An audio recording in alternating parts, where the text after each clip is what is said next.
Good morning to all the delegates, the chiefs, elders, the youth, and the organizers for the forum. The chiefs were meeting in Saskatoon from Treaty 5, and I went and joined them at the meeting they had, and I shared information with them. So they asked me to come down today to do a presentation here. The first thing I want to address is the status of the current arrangements respecting treaty initiatives, and I want to congratulate you for taking some steps now to deal with the unfinished treaty business respecting Treaty 5 implementation and enforcement. You've seen this map before. Yesterday you saw it a few times. The white part of the map is identifying treaties 1 to 11, the pre-Confederation treaties on the east and the Douglas Treaty on the island. They're in white because there's no laws giving them legal effect, and I'll discuss that with you in a moment. The colored ones are the modern day treaties identified as domestic type treaties, because only one party is given them legal effect under their jurisdiction and laws of their governments. The James Bay Cree-Nescapi Act gives legal effect to the James Bay Cree Agreement, passed only by the federal government and Quebec government, not by the Cree government. Nisga's the same thing. We took Treaty 6 to the international study on the status of international treaties. The UN done a study. They declared Treaty 6 being an international treaty. And to maintain an international treaty, they provided conditions. One, each party to the treaty had to give them legal effect under their respective government's jurisdiction and laws. We have not given legal effect to these treaties ourselves. Never mind the Crown and Right of Canada, formerly the Crown and Right of Ireland and England. But they looked at something else in terms of the status of Treaty 6 being breached by the British government. And what did they look at? They looked at how the British Parliament passed the NRTA, the Natural Resources Transfer Agreement of 1930. And they declared it invalid because it was passed without the consent of the nations, the First Nations that entered into treaties with them. That status in the UN still remains today, in that the NRTA was invalid in amending the BNA Act with the NRTA agreement, making it illegal to transfer lands from federal title to provincial title. Now when we look at the process here of the treaty making, we don't talk about the national powers of treaty making. We don't talk about how we entered into the process of treaty making. And I'm going to come back to that. And I want to take you to another chart. This chart here on the one side shows self-termination, implementing the colonial policies that you heard about yesterday. The other chart is implementing our self-determination. So when Trudeau announced nation to nation, government to government, I got some calls on New Year's morning saying, "What do we do now?" My response was very clear. We can proceed down the road of self-termination, or we can proceed down the journey of self-determination. The chart that you see there on self-termination, you got an in-depth look at colonial policies yesterday as presented by Rari Hokwats. But you see, when I speak to those issues of the colonial policies, I talk about the 14th century papal bull Most people don't know anything about that papal bull. And it's very specific about its instructions, its Christian instructions to validate the doctrine of discovery. What did the Pope instruct when he issued the papal bull of the 14th century? Pretty clear. Indigenous peoples are not human or Christian. Because indigenous people are not human, they do not have sovereignty or government. Because indigenous people are not human, they don't have title to lands and resources.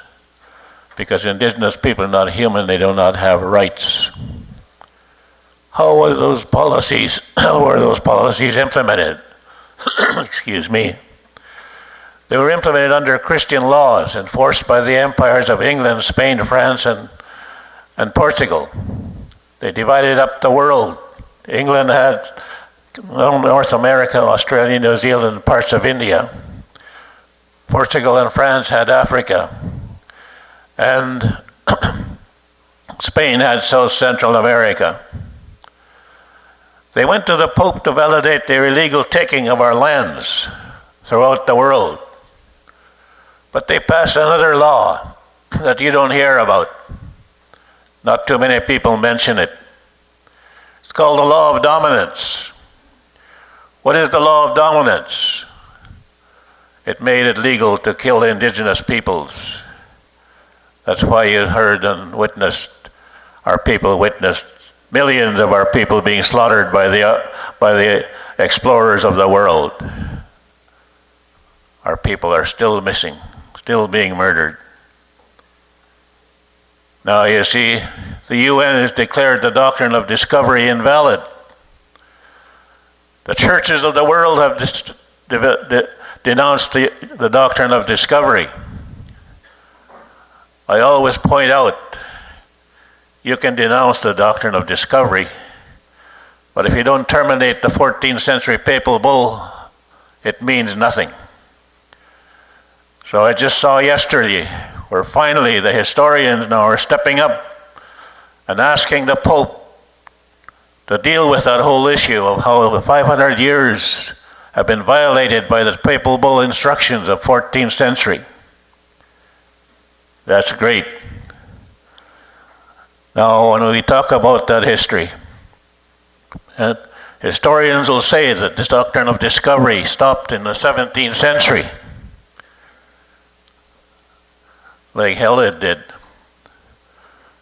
How did they continue to implement that policy?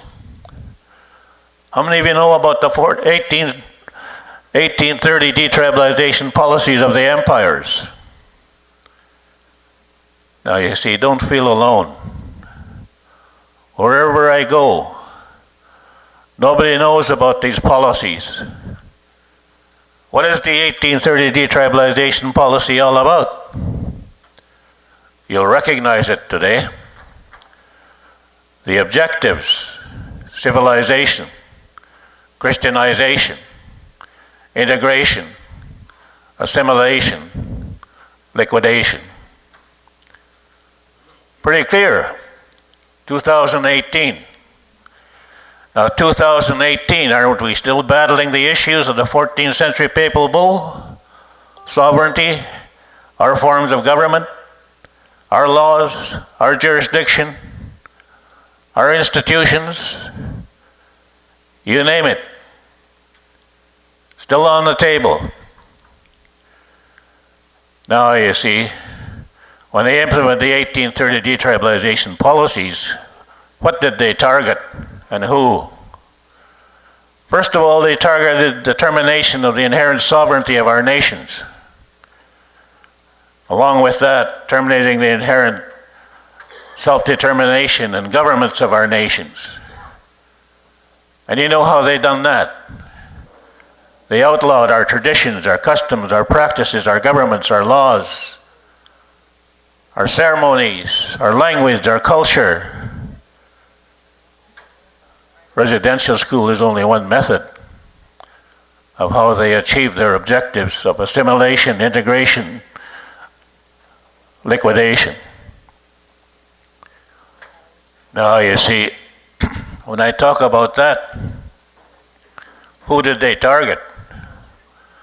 They targeted individuals, families, extended families, communities and societies of our nations.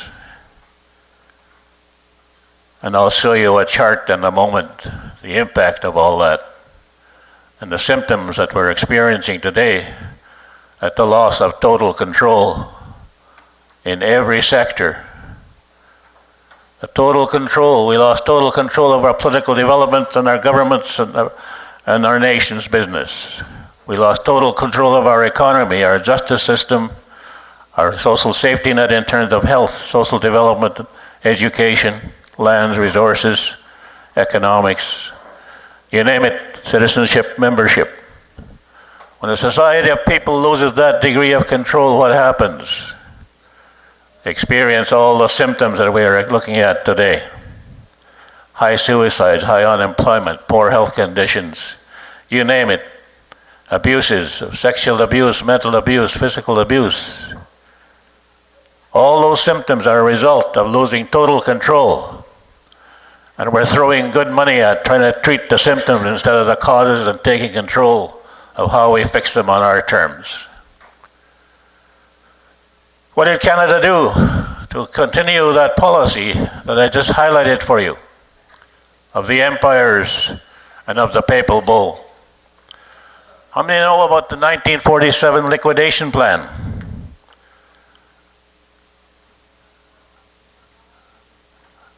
"25 years, a plan to liquidate Canada's Indian problems within 25 years. Targeting the termination of those treaties I just showed you. Targeting how it set up municipal local governments on reserves by ban. Targeting the special status and rights we have as Indians in terms of inherent rights and treaty rights. Initiated this transition from transfer of federal responsibility for Indians in health, education, social development, child welfare, education, justice, and so on, from federal jurisdiction to provincial jurisdiction. 1947 plan was a 25-year plan, leading us to 1969 White Paper. You all know about the 69 White Paper. We rejected that paper, I thought. What is the 69 White Paper? The first generation devolution on how to transfer formally legal fiscal responsibility for Indians in health, education, social development, child welfare, all those items I listed earlier. But even more specific about how to terminate the special rights and status of Indians. How? By amending existing laws and constructing new law.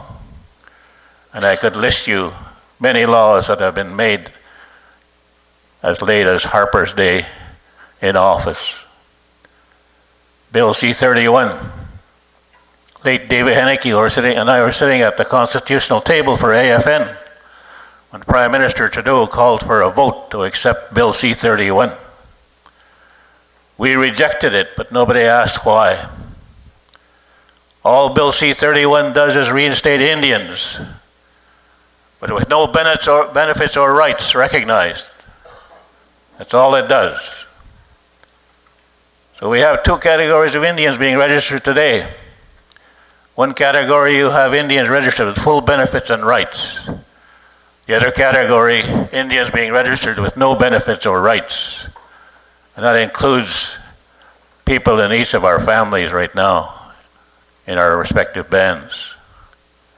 Are we dealing with those issues? No, we're not. Land Management Act implements fee simple land status under federal jurisdiction and ownership of our reserved lands, reserved by treaty, with the sovereignty remaining intact in the title to our lands and resources, not just by ban, but by ancestral territory. 1969 was followed by the 1974-76 Native Policy to recruit Indians, Métis, and Inuit in the front lines of government to help promote these policies I'm talking about. How many of you know about the 1980 Buffalo Jump? That's pretty current. 1980 Buffalo Jump implemented the second generation policies of devolution to put the final touches on the transfer of legal fiscal jurisdictional responsibilities for Indians in health, education, and social development. Now you see that self-termination chart that's on the screen? It shows you how in Saskatchewan we are implementing those policies that we rejected in '69 and 1980. How? We're incorporating all our entities, education authorities, health authorities, ICFA agencies, tribal councils, and so on, all under provincial corporate law, compromising our sovereignty of our governments, compromising our powers of governing. And what's not being done there under provincial corporate law, it's being done under Indian Affairs self-government policy, under federal jurisdiction and law. 315 bands across Canada today participating under that policy.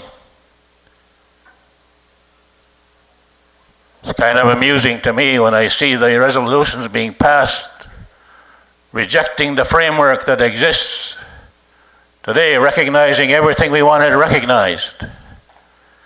Now you go to the other side of that chart on self-determination. It shows inherent sovereignty of our nations and the assumed sovereignty of Canada. Joe Weil, the ADM in charge of governance and treaties in Ottawa, his right-hand man phoned me before Christmas. He said, "Saul, you know that the national powers are not on the table for negotiation." I said, "Yeah, you're talking about your assumed national powers, sovereignty national powers." He said, "Yes."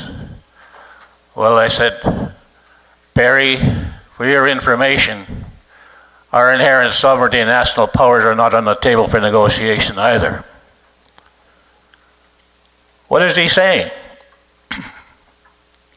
Trying to deliver a message to me that our governments, in implementing our inherent sovereignty, do not have the powers to implement our external affairs, our international affairs. They should be limited to local government powers only. When I told him what I said about our inherent sovereignty and national power not on the table for negotiation, he said, "Oh, you're not prepared to negotiate relationships." Now you see, you hear people talk about relationships in terms of treaty relations.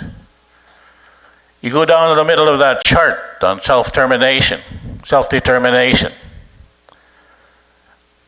Nobody talks about the political relations. Mention of it yesterday to some degree. When I talk about political relations, I'm talking about the equality of government, jurisdictional law, and courts. Nothing less. I'm talking about our inherent sovereignty, our government, our courts, our laws. Just like they talk about their assumed sovereignty of their governments, courts, laws, and jurisdiction. Well, I'm talking nothing less. Go across the border, you have tribal, state, federal government, jurisdiction, law, and courts. In Canada, we have in Quebec the French Civil Code being applied by the French government of Quebec. For the rest of Canada, it's the English common law right across Canada. Treaty relations. When we talk about the national powers of treaty making, they flow from where? From the inherent sovereignty we have as a people and as a nation. In a moment, I'll talk about inherent rights and treaties. I'll come back to that national power of treaty making. The other form of recognition that's there under that framework that's in place today. And by the way, if you look at the top of that chart, You'll see the inherent sovereignty of our nations, the treaties, and the assumed sovereignty of the Crown. What's the framework that governs that status and that relationship today? It's a comprehensive legal political framework that we don't talk about. It's governed by our inherent sovereignty and their assumed sovereignty. It's governed by our inherent rights and title, our treaties. It's governed by the Royal Proclamation of 1763. The late Judge Dixon, when I met him dealing with the patriation of the Constitution, he said, never let them leave the Royal Proclamation of 1763 out of the Constitution of Canada. He said, here's why. He said, it's like our Bill of Rights, respecting the recognition of your inherent sovereignty, your inherent rights and title, your national powers of governing, your national powers of treaty making, the treaty making process between the Crown and the Indian nations. It's governed by the Constitution Act of 1982, now applying Section 52, like Rory identified yesterday, applying Section 25(2) that continues to recognize the Royal Proclamation of 1763, applies Section 35, recognizing our inherent sovereignty, our inherent rights, Aboriginal rights, treaties and treaty rights. When I went over to London, England, we had over 400 elders and chiefs accompany us. Everybody came home. I was there by myself for weeks at a time, following up in Ottawa to make damn sure that Section 35 stayed in the Constitution Act of 1982. Everybody kept saying Section 35 is an empty box. Meeting with the committee of the Lower Lords and the External Affairs of Cabinet in London, they said, what's the story about Section 35 being an empty box? I said, it's hardly an empty box. When I talk about our inherent rights, I'm talking about you. I'm talking about me. Nobody else. When I talk about where those inherent rights come from, Justice Lammer and Justice Dixon in Supreme Court said, all your rights supersede everything. Had two questions. What are they and where do they come from? They're pretty clear. Their inherent rights to language, culture, education, health, social development. Your inherent rights to your customs, traditions, practices, values, and beliefs. Your inherent rights to education, justice, economics, inherent rights to land and resources, citizenship, membership, your inherent rights to air and water. As a young leader, when I started at 15 years old, I used to talk about the jurisdiction for airspace. And my own people would say, that's pie in the sky. Nobody's calling it pie in the sky today when you look at the environmental issues. But you see, where do those rights come from? They're granted to us by the Creator. How? To our nations and the peoples of our nations. That's how they're granted to us. What are we engaged in today? The latest political ploy by the federal government. We want to speak to the rights holders. You're not a rights holder, they told me. That's a ploy. I just pointed out to you that the sovereignty of our nations, the inherent rights and title, are granted to us by the Creator. How? To our nations and the peoples of our nations. Makes it a collective responsibility that we have for implementation and enforcement. When we talk about that, then you go down the middle of that chart, treaty relations. You're being asked to implement Treaty 5. The elders speak to the spirit and intent of treaty making and not forgetting it. I can speak like I do today after 61 years involved in Indian politics, starting at 15, because the first thing the elders told me, you're going to be making plans for us, and you better know your history. If you don't know your history, you'll be making plans that are going to cause barriers for the next generation. That's not why you're going to be elected, and that's why you're in office today. Why are you in office today? They said, you need to make plans that the next generation can build on, not create barriers. If you're going to do that, you better know your history. So what I'm talking about is what I was told and what I was taught.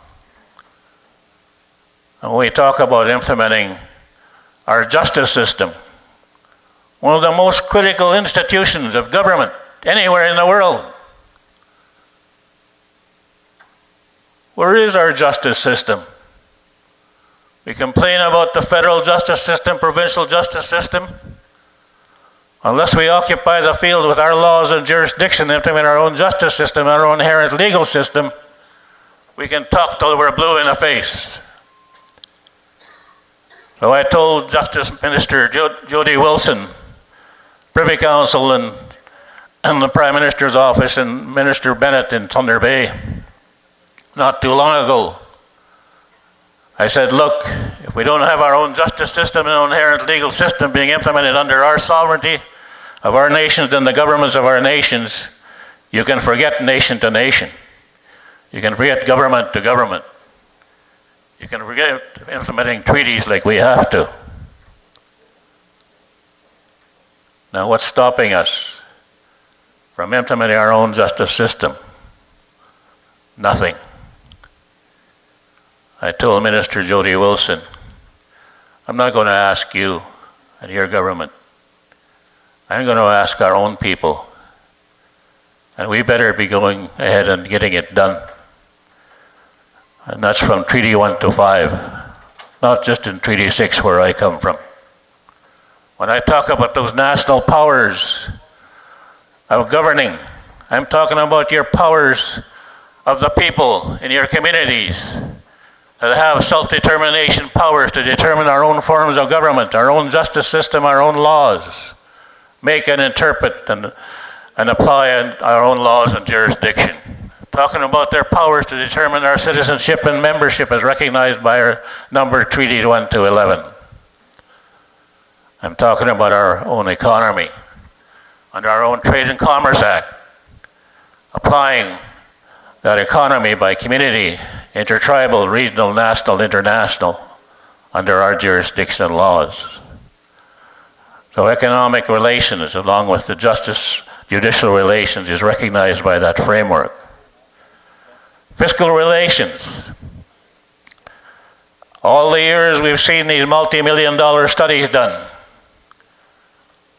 Have you ever seen them put together a model for how we do our financing? No. Not one has looked at the model of how we finance our governing systems of the governments of our nations. Why aren't we doing it? I shared with your people a model that I put together 30 years ago. Still not being used today, but I use it as chief at home. We're still dealing with contribution agreements. When I was chief at home in 1972, the first thing I'd done was develop the Finance Administration Act. Developed a fiscal agreement between us and Canada. Regional officials came out and said, we can't sign it. I said, bring your justice lawyer to the next meeting.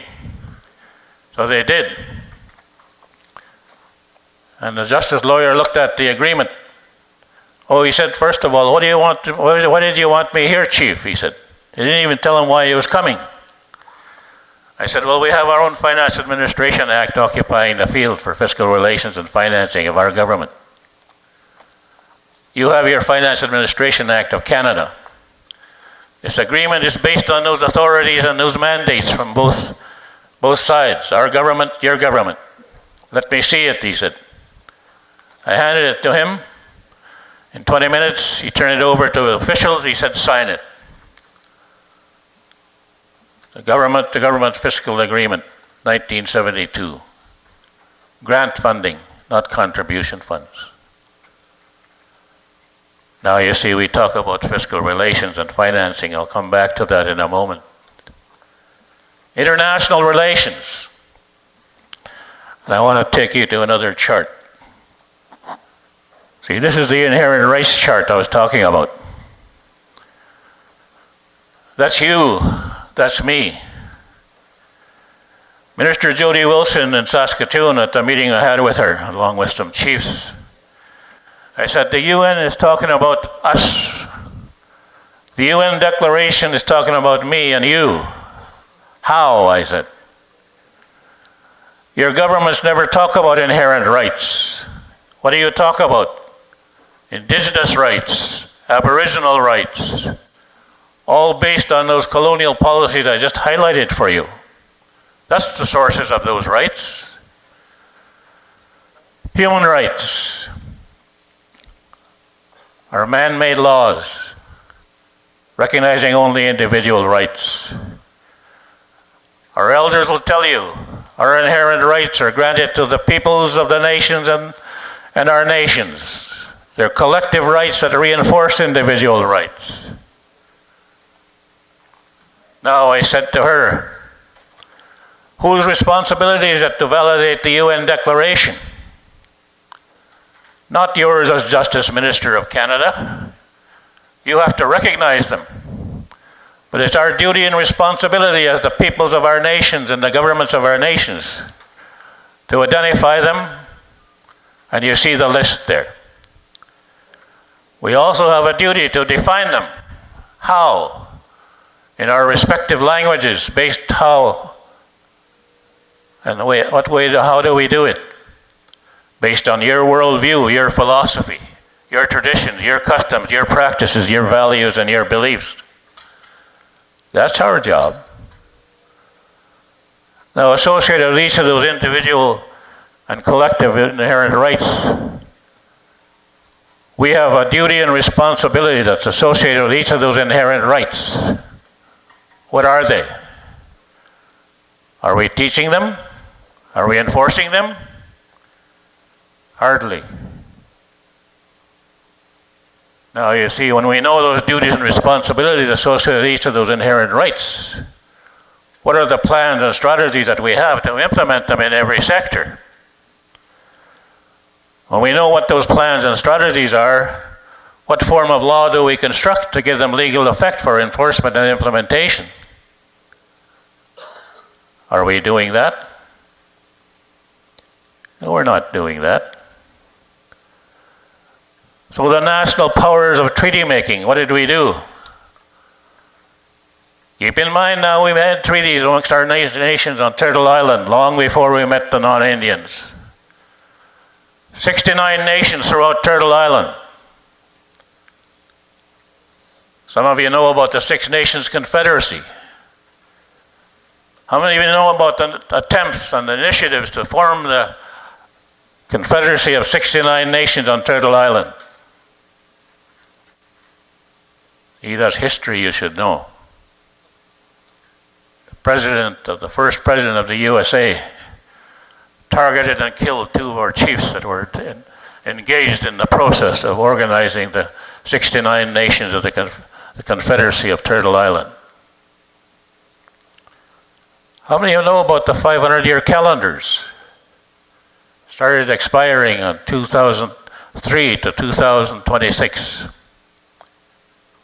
Our nations, indigenous nations worldwide, had 500-year calendars.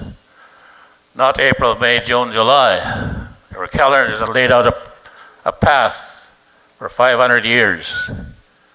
Those are being renewed and have been renewed.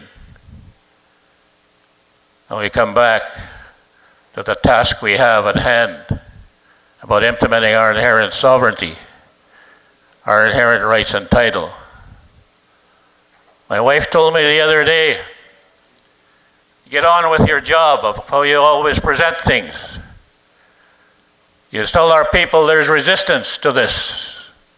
These things you're talking about. Well, I'm going to tell you how I was dealt with on these issues I just highlighted for you. The implementation of our inherent sovereignty, our national powers of governing, our inherent rights and title. I was asked by the elders and leaders. They said, now tell us what you're doing about it. And that's what I'm asking you today. You ask yourselves, what are you doing about it? So when we talk about what do we do, how do we come together to implement inherent rights and treaty rights to education? Why can't we implement that education system, a traditional contemporary education system, under our own Traditional Contemporary Education Act that scopes out the total jurisdiction for education, not just on reserve, but throughout your national territories? We're suggested to us under the Indian Act that our jurisdiction applies only to the reserve boundaries. Well, under the treaties, your jurisdiction, your government, and your laws apply throughout your treaty territory, not limited to a reserve boundary. So when we look at this process of going ahead then, and we want to determine what we have to do about things, I've just highlighted for you just a few of the things that we need to do. So that doctrine of discovery, here's the symptoms I was talking about. Identifying the symptoms of losing total control. I want to take you to another chart. Inherent sovereignty, granted to us by the Creator, recognized by the treaties.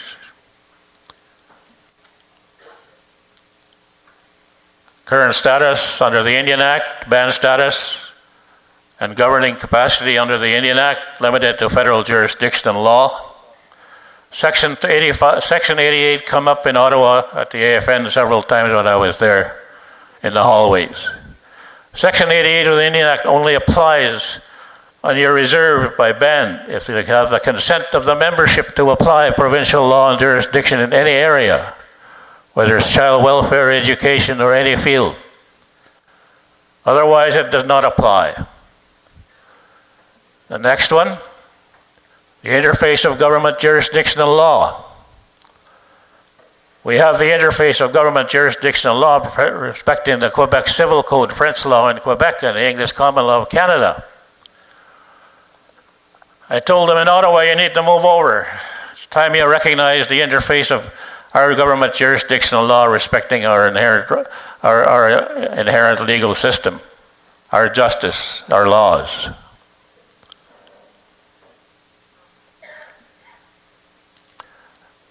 Here's the framework that I highlighted for you. We refer to the UN Declaration. You should also refer to the American Declaration. The Organization of American States have passed a declaration that's even in more detail than the UN Declaration. Paul referenced that yesterday, but we should be dealing with it as well. I talk about unique and special forms of law that we need. Here's a few examples of the kind of unique and special laws we need as governments of our nations, and as Parliament and the federal government, and the type of unique and special laws we need respecting our sovereignty and our fiscal relations. This next chart, those aren't bingo dabbers. When I talk about those relationships, political secretariat, treaty secretariat, judicial secretariat, economic secretariat, fiscal relations secretariat, international relations secretariat. When you put in your structure for governing Treaty 5, and I shared some documents with your chiefs on how we're looking at proceeding with structuring Treaty 6. You need capacity in your governing system of Treaty 5 that includes those types of secretariats. But you need the same capacity right in your own communities under your governments by community.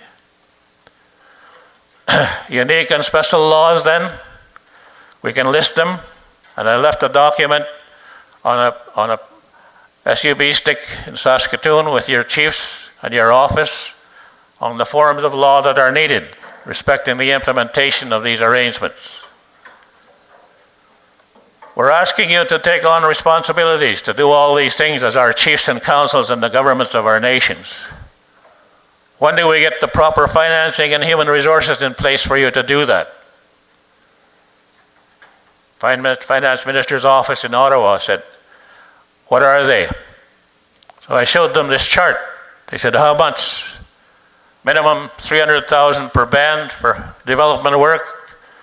Plus, we need the chief and council salaries and benefits guaranteed like you have in your political system.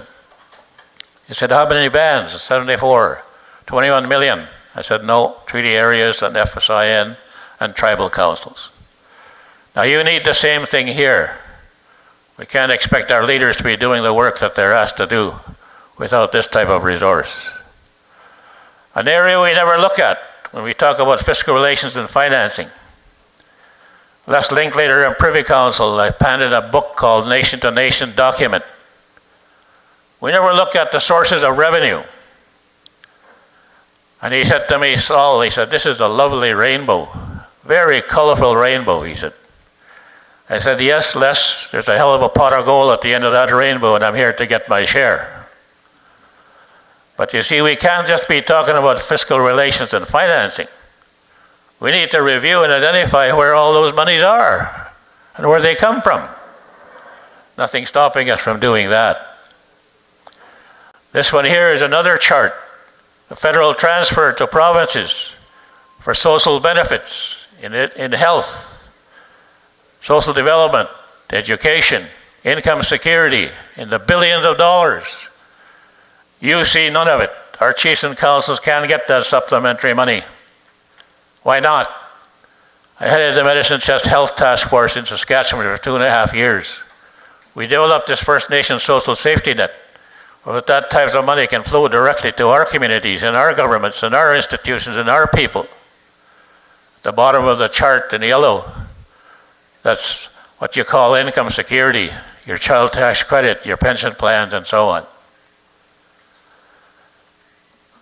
For my presentation then, that basically highlights it for you. And I want to thank you for the opportunity and for the invitation that was provided for me to come. I'll leave you with a document that provides you the information on those comprehensive legal frameworks. Keep in mind there's 3 frameworks we're looking at. The comprehensive legal framework governing Crown Indian Nation relations. And I'm asking you, what is our framework to implement our inherent sovereignty, our inherent rights and title?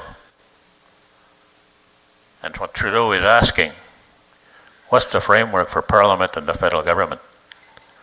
And Section 35 expands their jurisdiction and powers under 9124 in a major way that creates the capacity for them to recognize our powers of governing under our sovereignty of our nations, just like they have in the BNA Act, Section 91 and 92, recognizing federal provincial powers.